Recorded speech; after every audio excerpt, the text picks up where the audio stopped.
I'm Keith Howard, Chief Deputy of the Morgan County Sheriff's Office. While I have been the Chief Deputy in Morgan County for about 4 years, I spent the first 30 years of my law enforcement career with the state of Georgia. I have been a Georgia Bureau of Investigation supervisor over a unit that coordinated crime scene specialists, child abuse specialists, and criminal profilers. I have either worked or consulted on over 1,000 violent crimes. Sheriff Markley allows me to use my experience as a criminal profiler to assist other agencies as a cold case consultant. Oconee County Sheriff Hale requested that I meet with his investigative team and review the death of Elijah Wood. During the consultation, it was obvious that the Oconee County Sheriff's Office is committed to solving Elijah's murder. There were no egos, and everyone was passionate about doing whatever it takes to identify and apprehend the offender. The website demonstrates their proactive approach to solving Elijah's murder. During my 30-year career, I've never witnessed this degree of investigative transparency by an agency. However, the public should understand that some investigative techniques should remain confidential to aid in a successful investigation. I conducted a criminal investigative analysis of the murder by reviewing and assessing the victim and offender interaction at the crime scene to provide an opinion about this crime. First, we examined Elijah Wood's victimology. Victimology is the study of the victim's life. Elijah's personality, social habits, relationships, economic status, and lifestyle were all examined. We asked ourselves, what is it about Elijah Wood that made him a victim of violence? I have read some social media comments that speculate about Elijah's lifestyle, but I caution that speculation is not fact and can lead to false rumors about the victim that are distracting and in some comments disrespectful. In the case of Elijah Wood, I am confident that the Oconee County Sheriff's Office has done a thorough job of examining Elijah's life. By interviewing those who knew Elijah best, they did not reveal any factors that contributed to offender motivations of sex or revenge. I believe Elijah was a low-risk victim whose risk of becoming the victim of a violent crime was elevated due to the early morning hours of his work and being alone in a convenience store that has limited public view as well as concealment opportunities for the offender. Elijah was not targeted for who he was, but rather the store was targeted for its isolated location during the early morning hours to commit a robbery.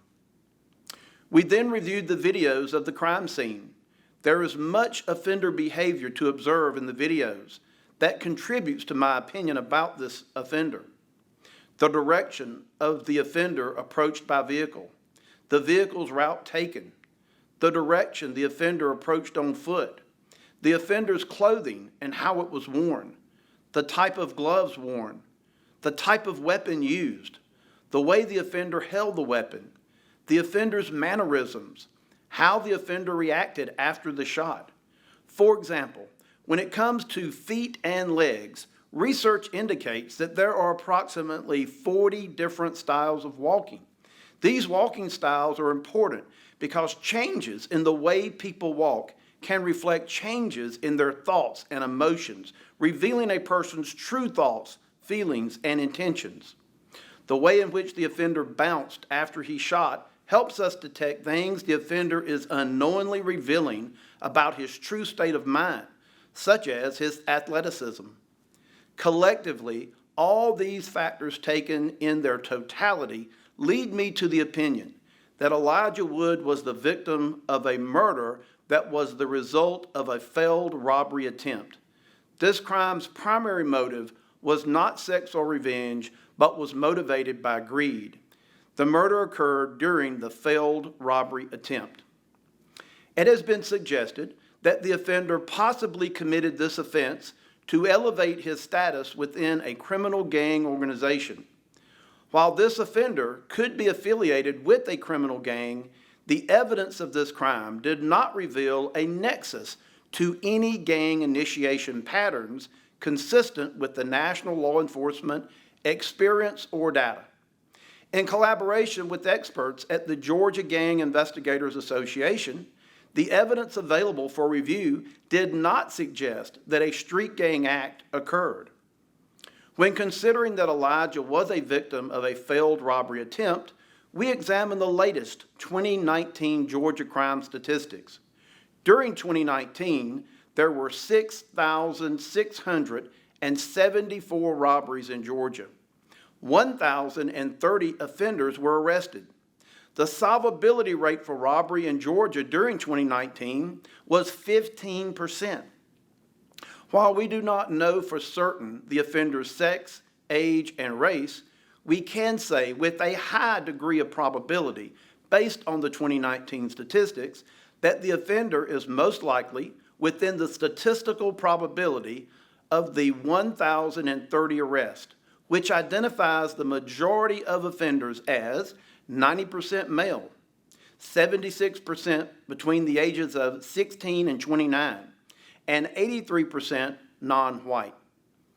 The offender behaviors observed in Elijah's murder indicate that this offender is criminally sophisticated and should be considered streetwise. This offender's learned behavior has been influenced by his interaction with the criminal justice system. We expect this offender to have similar crimes of interpersonal violence related to disorderly conduct, domestic violence, and assaults in his criminal history, and will continue to commit these crimes until he is apprehended. Also, drug and theft-related arrests are typical of these type offenders. After the crime, this offender would most likely avoid social interactions and stay out of sight for a period of time, or until he is confident that he will not be apprehended. This offender may have left town or the state to avoid being arrested. His paranoid state of mind would make him suspicious of others, and that behavior change would be noticeable by those who know him best. Criminal behavior is not 100%, and no two offenders are identical in their behavior.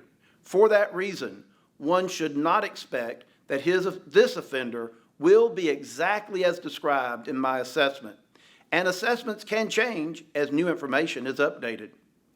Typically, these type crimes are solved by the offender's acquaintances who have the courage to do what is right and make an anonymous tip to law enforcement. The Oconee County Sheriff's Office is open to other investigative theories and are actively pursuing all investigative leads. I am confident this case will be solved given the tremendous effort and the professionalism of the men and women of the Oconee County Sheriff's Office.